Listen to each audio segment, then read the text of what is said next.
Welcome to the Encore Audio Archives YouTube channel. I'm Taper Dave, and this is my channel. I've uploaded hundreds of talks here that I've recorded at meetings in West LA, and I've also recorded conventions starting in 2013. I've got a bunch of those up. And Walt and Mary Murray, the original owners of Encore Audio Archives, started the company in the 80s, and Walt recorded Joe and Charlie's and a bunch of stuff down in Vista, California. My sobriety date is June 20th of 1994. I hope you find something you like, so please like and subscribe to my channel and comment down below. If you want to hear something that I don't have or that you don't see, I'll see that I get it. Anyways, take care and have a great day if you want to.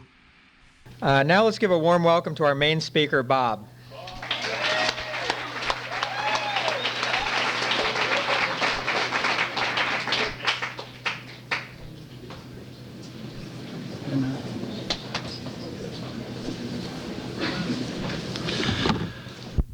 I'm Bob, and tragically I suffer from alcoholism. That makes me an alcoholic. And one of the side benefits of being the second speaker is that everybody else does your pitch for you. And so it frees the second speaker up to be incoherent and discombobulated and entertaining. So between the clarity of our first speaker, Tracy, and the erudition of our second speaker, Craig, everybody's pretty much told my story and delivered any message there is to be heard here tonight. My sponsor once asked me, he said, "I heard you spoke at Malibu." I said, "Yeah." He said, "Well, somebody said you were funny." I said, "I don't know about that, Billy." He said, "But just remember, you don't have the message." So if people come to an AA meeting to get the message, they'll get it no matter who the speaker is. So we're just there to entertain. And he was a guy that spoke at so many meetings. And he was like sometimes they call this program American Zen, because there's no answer, really. And he was like an American Zen master. He would give me these really heavy-duty pieces of information that would like kind of embed themselves in my cesspool and then kind of go off 2 or 3 days later. Like he would say really heavy things like, "You know, Bobby, if you don't drink, you won't get drunk." I would say, well, yeah, Mr. Stupid, what does that mean? Then later I would realize he was the sage of the universe. You know. One time I called him up and said, and he said, "Bobby, I cannot relieve your misery, and even if I could, I wouldn't." He said, "Because who am I to take away 1 minute of your misery?" He said, "When you get tired of doing whatever it is that's causing you this misery, you'll change." And I learned really early that this was a program of constant change, that you have to want change, and you have to go out of your way to make change in your life. It's grow or go. It's work the steps or die. And I love so much what Tracy said, because that's what I tell my newcomers. Just choose, man. Life or death. It's really simple. This is a deadly disease. It's not a joke. I've worked in recovery and I've been sober a long time. It's not a joke. You know, this disease will chew your ass off and then stuff it down your neck. You know, it just doesn't respect any genius, you know, or any intention. It's a deadly disease. And I love that you talked about Pink Charlotte, because Charlotte was a friend of mine, and I loved her because she was a pillhead. You know, she was a maniac amphetamine chomper, you know, and I'm a drug addict. Fancy that, you know, as if by coincidence. And so she was one of the first, you know, when I got sober, it wasn't like people didn't talk about drugs in AA that much. They may send you to NA. There wasn't any CA. And she was a pillhead, and we shared that, you know, and we had a little, and I used to see her every Sunday at Ohio Street. And And there was a great crowd of like long-timers there that helped me get sober. You know, and they would say really heavy things. You know, they would say things like, you know, if you kept your mouth shut, Bobby, nobody would know how damn stupid you are. Yeah, and this would like kill me, man, because I was like 38 years old and very hip. And I'd been, you know, everywhere there was to go. And I knew everything. You know, I knew how to coach the Lakers, manage the Dodgers, run presidential campaigns. I was about one step from learning how to play the fiddle and figure out my own income tax. And then I got to this program and realized how stupid I was. You know, and people like long-timers really took my ego down to size. They, you know, one time I called Billy and I said, blah, blah, blah, blah, blah, and he said, Bobby, do you have a mirror yet? I said, yes. And he said, I want you to go to it, and I want you to look in it. And I thought, oh, this is great, man. Lemon tree, mighty pretty. You know, he's going to tell me to love myself. And, you know, and he said, I want you to start laughing. He said, otherwise you're going to miss the joke of the century. You know, that stuff used to hurt, man. I didn't realize it was all true. You know, I really didn't. But, you know, I'm starting to. I'm a pretty good newcomer at this point. And I loved everything Tracy talked about. You know, she had a perfect AA pitch. You know, except for one thing. One thing I disagree with. I don't think the newcomer is the most important person in this room. The most important person in this room tonight is me. And if anybody's going to get drunk in here tonight, better you all should get drunk en masse than me. And I suggest that you feel that way about your own sobriety, because the time will come when it seems like the only choice. That's the nature of the disease of alcoholism. It will work on you until it seems like the only solution. Disaster, drink. I don't know what that is, but you know, jackpot, drink. You know, whatever it is. It's just the answer. And you know, this little can, vacuum-packed can of snakes that I carry around on my neck, you know, it throws up the wrong answer to almost any question I pose to it. You know, almost invariably the wrong answer comes flipping up on the Rolodex. So I need some second opinions, and thirds, and fourths, and fifths, you know. I need all you people to stay sober. I love that, you know. I have a vested interest in you not dying on me, because I can't stay sober by myself. And like I said before, this is a deadly disease. This disease kills people. It doesn't necessarily kill you with a needle, you know, or a bottle. It kills you by, like, letting your head go too loose, you know? And you're looking that way at that hard body, you know, changing out of her wetsuit, and a drunk on that side of the road takes you out. You know, or you step off the curb looking the wrong way. You know, or you say the wrong thing in a heated moment, you know, where you are absolutely within your rights to open your mouth, you know. And the next thing you know, you don't have one to open. You know, it's just the way it works, man. We are like self-will run riot. You know, we're egomaniacs with inferiority complexes, you know.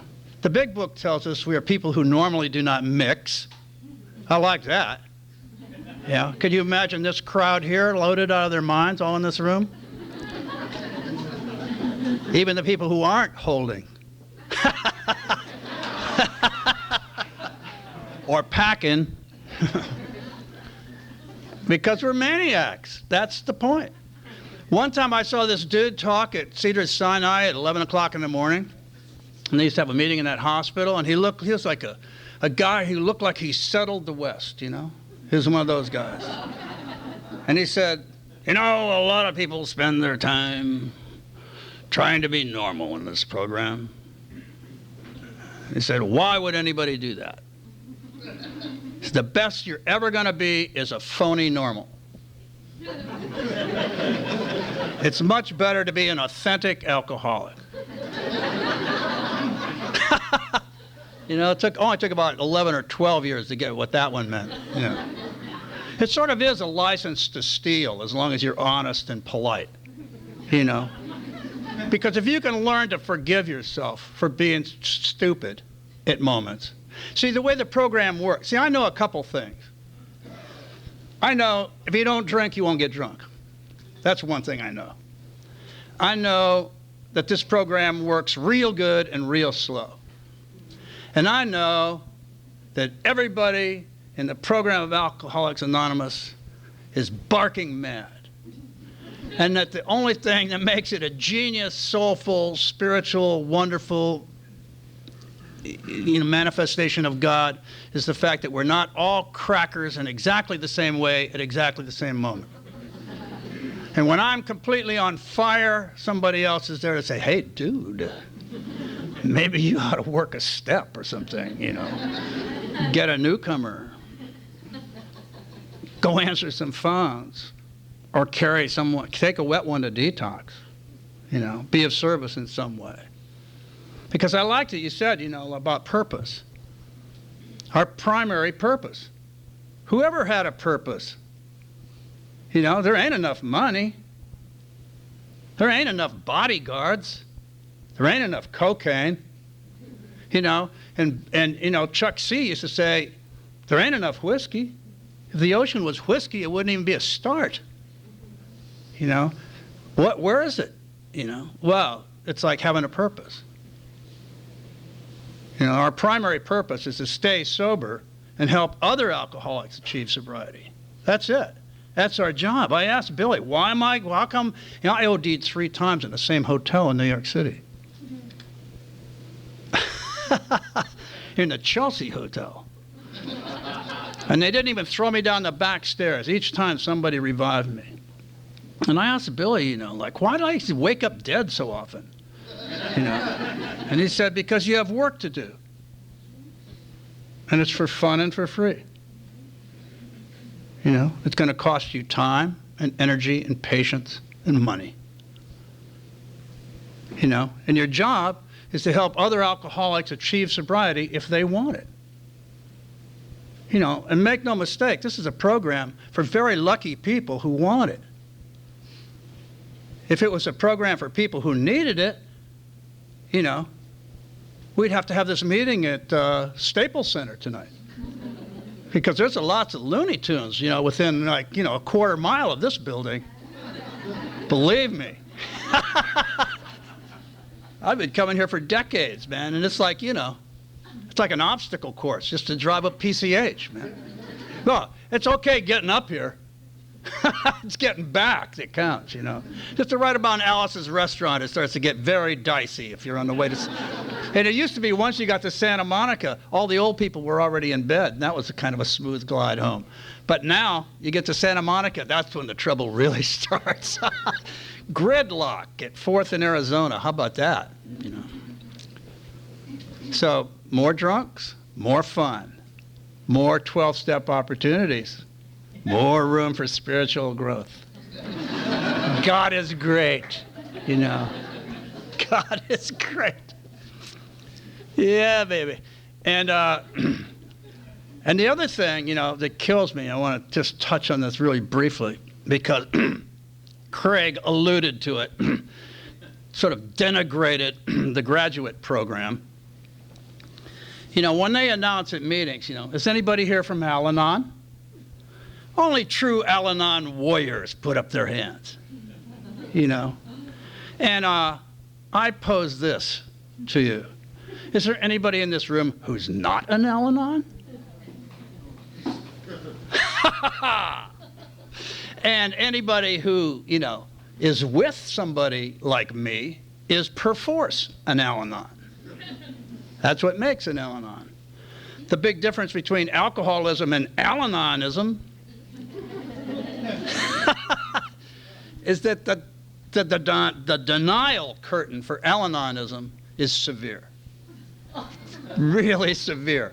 It takes a long time for one to admit that they need Al-Anon, whether they're alcoholic or just an Al-Anon. you know. Took me 10 years. You know, it took me 10 years, and then I had to be involved with a black belt Al-Anon. Black belt.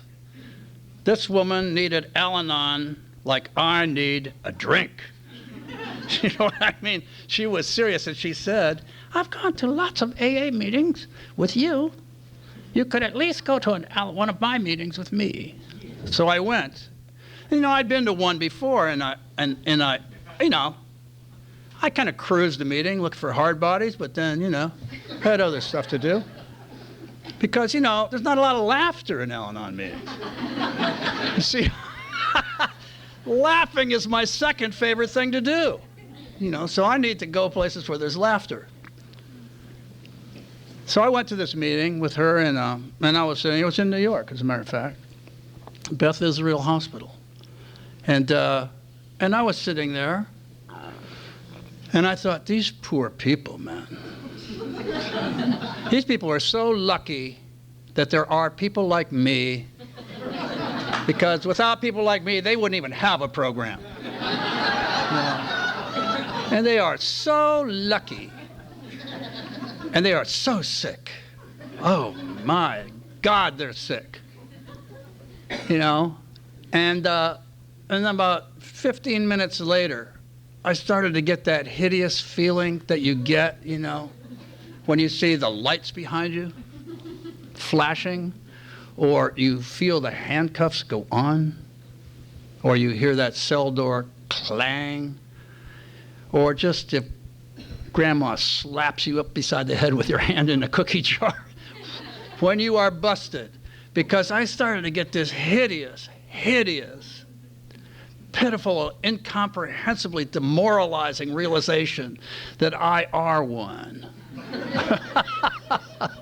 That these people, you know, when they do finally, you know, let it out, are talking about me too, you know.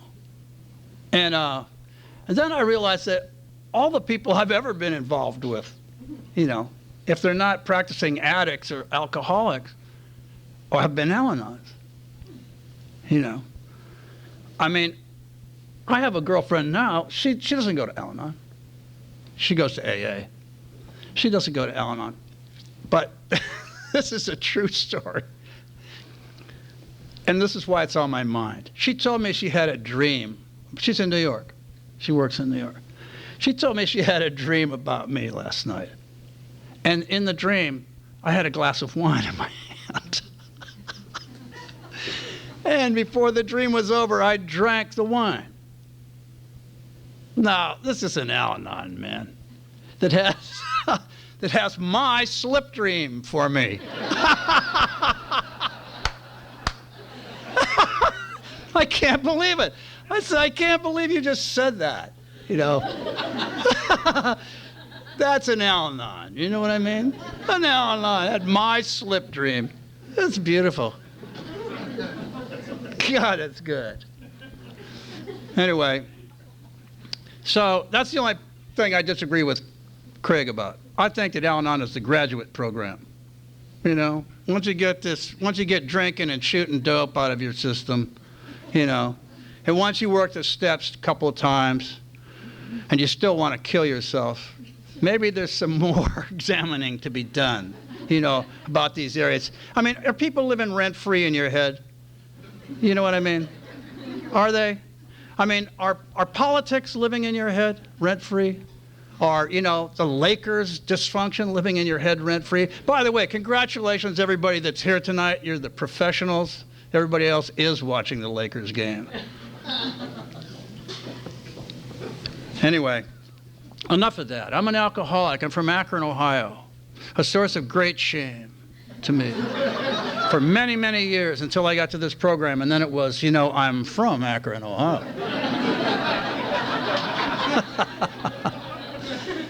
And I'm old, you know, and I've been sober since December 15th, 1977. And I'm crazy as a shithouse rat, you know. And I'm having the time of my life. And And, you know, today is the, what is the 16th? April 16th? It's April 17th is the most important day in the history of the world because that's the only day we have. You know, the rest of it's just an illusion. It's either a dream or like a memory. You know, in fact, you know, your idea of what happened 5 minutes ago and mine are two entirely different things because they're filtered through the ego. And that's why they say God is in the now, because the past and the future are both ego trips. You know? Oh, somebody says that. I mean, how would I know? It's just my opinion. You know? But it's kept me sober for a while.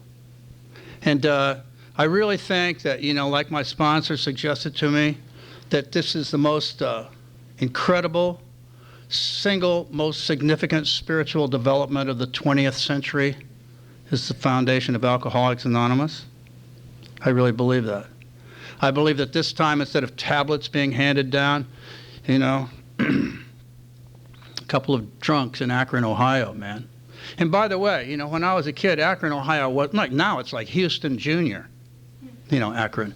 But in the old days, there was a canal that ran through the center of town, and the only thing that was there was Quaker puffed wheat and the soapbox derby. That was it. You know, when these guys got sober there, it was a cracker town. You know, it was way out in the middle of nowhere. And I know that hotel where the guy, where Bill, you know, read the little list of like ministers and thing and chose one at random. I used to work across the street from that hotel. I used to go through that lobby. You know, and I've been to Dr. Bob's house many times. I knew the Cyberling, you know, people who, you know, Henrietta Cyberling was the one who introduced Dr. Bob to Bill Wilson. And, you know, it was really small potatoes. It's just a miracle that these two guys from Vermont, you know, crossed paths in this place. You know, it was like the armpit of hell, you know, that these two people should find themselves there. Both be from Vermont, so they had some point of identification to start off with.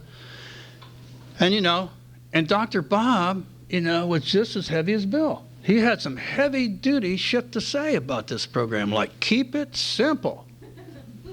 Don't muck it all up, because Bill, you know, he wanted to, like, sell some books, man. You know? Seriously. He wanted to sell some books. He had the copyright on the big book for a long time. And yet, you know, it overcame all those things. And I really believe that the way this program got started was when Bill Wilson was tucked away in Brooklyn in his house, and you can read about it in the big book of Alcoholics Anonymous in the first story, and he's tucked away in his house there, and he's got a supply of gin laid in. He's got that feeling, I've got enough for tonight. You know that feeling? Anybody remember that? I got enough for tonight. I even got a wake up tucked away. If I don't go get it out about 3 o'clock, you know, I got enough for tonight. It's going to be okay. And Ebby, his old hangout partner, you know, he used to charter planes and big shot around with, came over and said, you know, I brought you religion. And Bill Wilson said, I don't want to hear about religion. And he, right there, lists all my reasons that I didn't want to hear about religion. Hey, man, I'm from Akron. You know what I mean? I've seen people handle snakes. I've seen all kinds of crazy shit, you know, in the name of religion. And he said, Bill, you know, if you don't want to hear about God, you know, this is where I think it started. He said, why don't you invent your own? Why don't you invent your own God? And if you haven't done that, I invite you to try that. You know, just invent the God that you need. Especially you newcomers.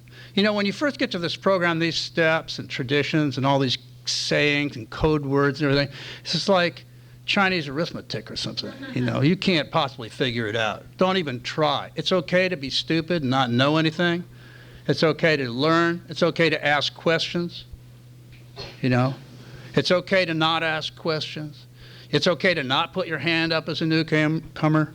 It's okay to not identify as an alcoholic. There's no rules in this program. There's suggestions.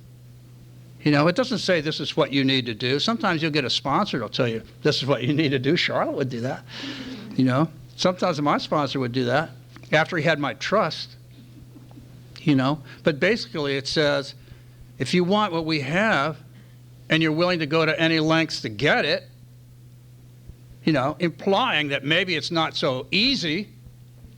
You know, this is what we did. And that's cool, you know. That's cool when you can pick somebody, and watch what they do and see if you like that. When you're learning to play ball or surf or ski or ride motorcycles or whatever, make doll houses or knit, or make an omelet, or, build an airplane or have a baby, you got to watch what somebody else does. You have to learn, right? And that's what we do here. And if you don't like the way somebody's doing it, look around, find somebody else that you do like the cut of their jib, so to speak, and follow them. Because, this is a program, this is a program of dare I say it, and Craig already did, this is a program of love. And by love, I mean this, One time I went into a meeting where my sponsor was the secretary. I said, I love you, man. Or I said something, how are you? He said, fine. How about you? I said, fine. I said, I love you, man. He just turned like a rattlesnake, went, you don't love anybody. You don't even know what the hell love is. I said, what? He said, you don't know the first goddamn thing about love. You think it takes place in the back seat of your car. And I'm thinking, how does he know about that? Somebody's got a big mouth around here. And I said, well, he said, look around this room. He said, I want you to love everybody in this room. I said, Billy, I don't even like these people. He said, I didn't ask you to like them, stupid. I asked you to love them. I said, well, how am I going to love them?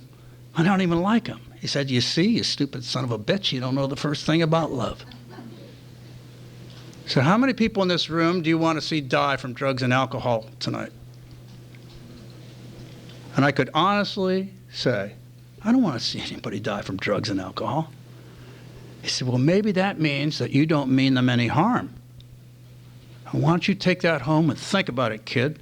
Maybe that's a starting point for you to try to figure out what love is. And that was on a Monday night at Camden and Santa Monica Boulevard in Beverly Hills. And the next night, I was on at 2+2 on Westwood Boulevard. And I was sitting in the room, and in those days the church was like fairly dilapidated, and it was kind of mustard colored, and everybody smoked in meetings and had wooden pews, and and I was looking at the podium, and behind it there was a stained glass window, and somebody thrown a rock through the window. And I was thinking, gee, these AAs ought to at least offer to fix these people a window for them. And then I noticed that the window said, God is love. And I don't want to start any theological arm wrestling, okay? But, it occurred to me that possibly the concept of God could include the fact that I didn't want to mean anybody any harm. And what that enabled me to do was to start reading the AA literature that seemed like Chinese arithmetic. And when it said, came to believe that God could restore us to sanity, I could get some traction on that. And when it came to the third step and said, turn your life and your will over to God as you understand Him, I was able to turn my life and my will over to the idea that I don't want to see you die from drugs and alcohol. I really don't, man. It's a stupid, way to go, really. Yet 85% of the people in AA will die from drugs and alcohol. That's just the numbers. And so I was able to start getting some traction with that. And I was able to start figuring out how I was not going to let my character defects interfere with your life. See, that's the choice that AA gives me. I was told, make friends with your character defects. You're going to be around for a very long time. My experience has been that they recycle. Just like my addictions recycle. Anybody else here ever eaten a half gallon of Haagen-Dazs? Yeah, it's a guy right there. Yeah, bro, I got that. Anybody else ever eaten an entire cherry pie? I used to live with a ballerina, and I would say, am I losing any weight? trying to touch my toes, and she just laughed, man. She just knew I was nuts. Because she weighed like 12 pounds. You know? She ate individual wheat checks with chive cream cheese for dinner, you know. Or something like that, yeah. A teaspoonful of like cocoa.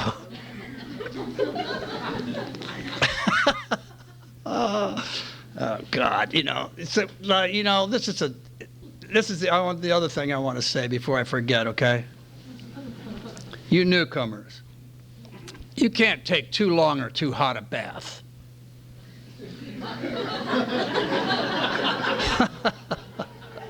You just can't, man. And you know, if you used to shoot dope, you know, to Kurt Cobain music, you know, try some classical or something, you know. Or, you know, if you used to smoke a pipe to Miles or something, you know, maybe you should try a little banjo records or something. Something that doesn't associate it, because these trip levers are in there, you know, and sometimes a whiff of a certain perfume and wow, I'm ready to go. Or maybe just the way the sun glints off the water, you know. It's like, say Adam and Eve were alcoholics, because who else would want to improve on paradise? You know what I mean? What a great sunset. Let's take some acid. God, what a great swell. Let's eat some mescaline and go out.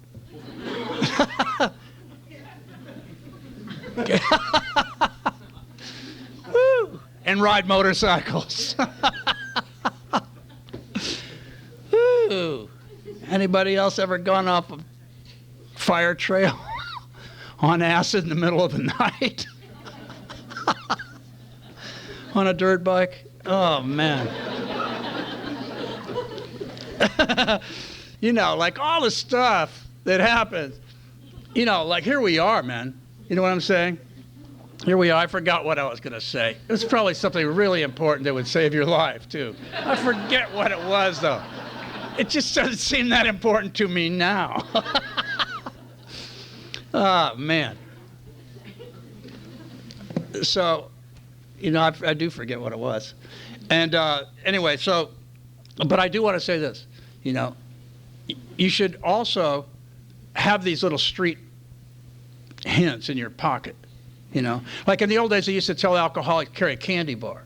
And if you get that sinking feeling of what's the use, why bother, why don't I kill myself, or drink, you know, they used to advise you to eat some sugar candy bar.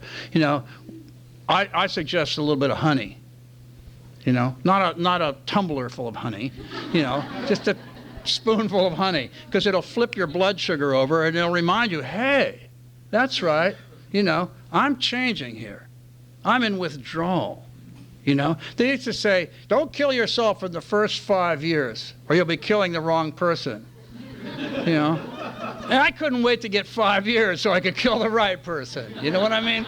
Because it was just too damn hard to be a newcomer, man. It was just like, oh, my neck is killing me again, you know. God, if I don't get some sleep, I'm going to eat these Percodan. You know, because that's a disease, you know. Just, I know this guy, you know, he doesn't use drugs, but when he hasn't been asleep for about a week, he goes to a doctor and gets a shot of liquid Valium. You know, hello. You know, it's like people who, you know, never quite get their 90-day chip. You know, they get 87 days and drink or something. Well, they're not drinking or sober. They're drinking every 87 days, you know, instead of every hour. So, you know, you got to use these little tricks, you know. You got to use these little things that help you. You know, besides the telephone, call somebody. Call one of us long-timers and bother us. You might get us just as we're about to jump out a basement window or something. Because believe me, after you've been around here for a while, you're not going to do anything that hurts. You know, you're not going to jump out of a skyscraper, you know. Maybe a basement window so somebody comes by and says, oh, poor baby. Let me take you home with me and introduce you to my other model friends, you know. Sure, man. You know, it's like, you know, people make tons of money per year trying to trick us into drinking. You realize that? I drank gallons of that swill. Models never came to my house and took me sailing, you know. There's a vested interest, you know, that people have in us using alcohol. They're going to bombard you, you know. I think about drinking every time I turn on a game, you know. And they got little frogs, you know, like doing shit, and little lizards being comedians, and dogs playing the blues on the guitar and shit like that. I start thinking, yeah, man, that would be a good idea. Why don't I get a couple? Ooh, that's right, Zima. What the hell is Zima, man? I don't like anything that starts with a Z. You know what I mean? And you know, Sapphire Gin, you know. Oh, boy, I bet that's good, you know. To leave some in the ashtray for breakfast, you know. And see if you... As you can see, I am crazy. I have also been sober since December 15th, 1977, you know. And I believe that one of the main reasons for that is the laughter in these rooms. You know, if you're laughing at anything I say, you're identifying with me. You know, and I are one. I am a United States government stamped alcoholic drug addict, man. You know, Chief Naval Surgeon says I should not handle high explosives in any form. So if you laugh at what I'm saying, you might be one, you know. What else do I want to say? Oh, yeah. So, I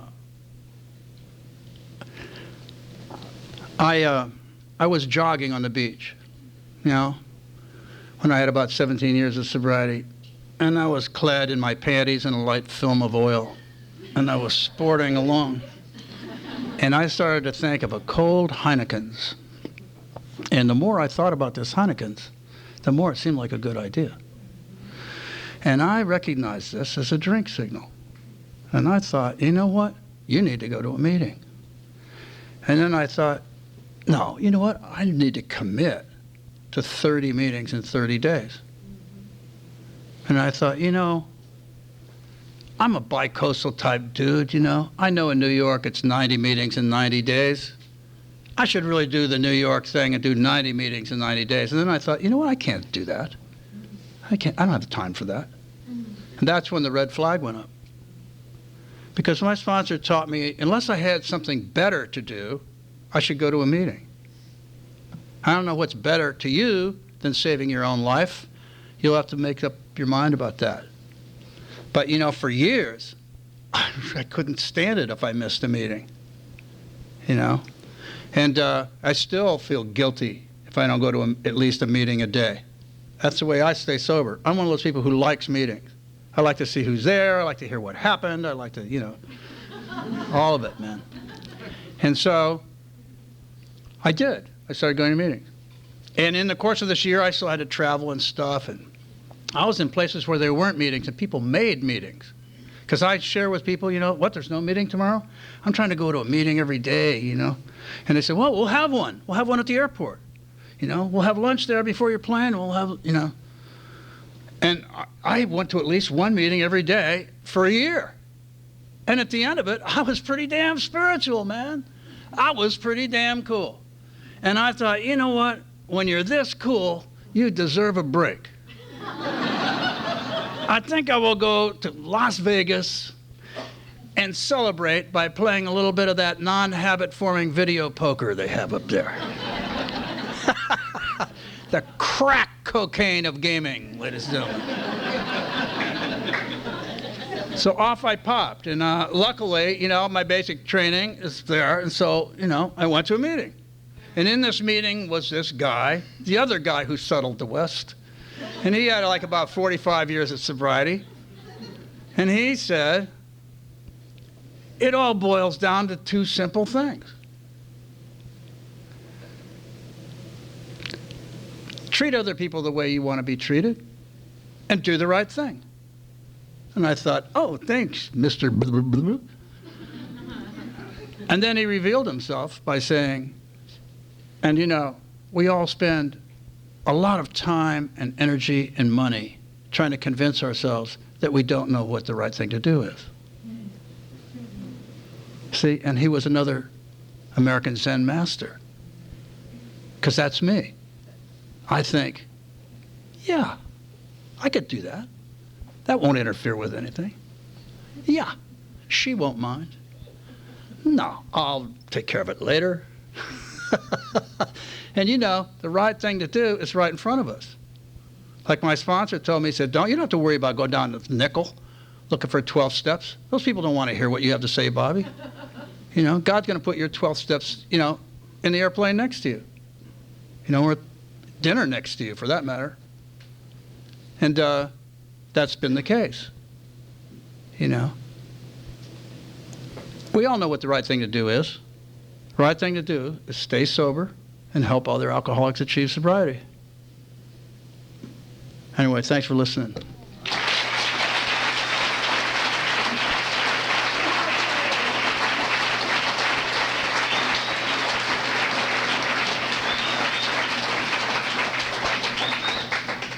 Sorry to interrupt your viewing. Taper Dave here. Just wanted to take a second to ask you to like and subscribe to my channel. Let me know if you like what you're listening. I've got some very good talks here, and this one's a great one. Just curious, do you think this is better than Zoom? Tell me what you think. Okay, this is how I prepare my drone for launching. I like to do it inside the cab of my truck so I'm not standing outside in the weather. To install the joysticks for control, up and down, right and left, powered on. I have an Android phone that I use to connect it to the drone with. And it's actually controlled through the iPhone, through an app. Oops, wrong way. It's actually controlled through the iPhone, or through this Android phone, through the app. It's actually controlled through the Android phone, through an app, and you connect it through this short connection right here.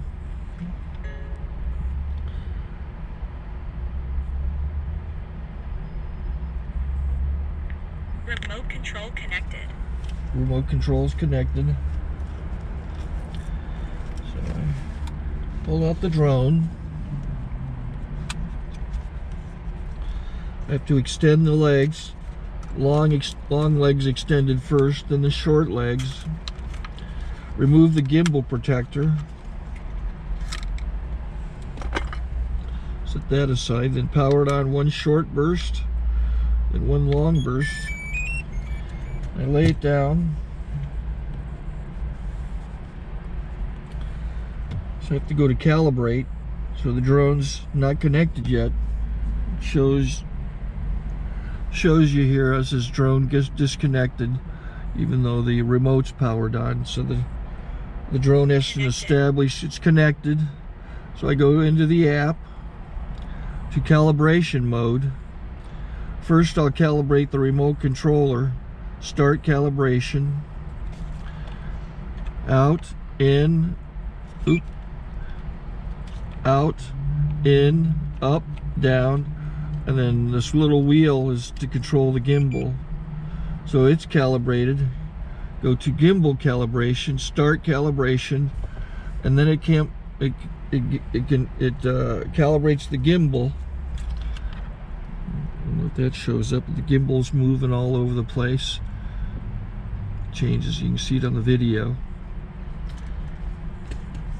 And I'm calibrated to take off. It's acquired 7 satellites at the moment. There are 26 satellites up in the sky, which it has to acquire before you can take off. So it's connected.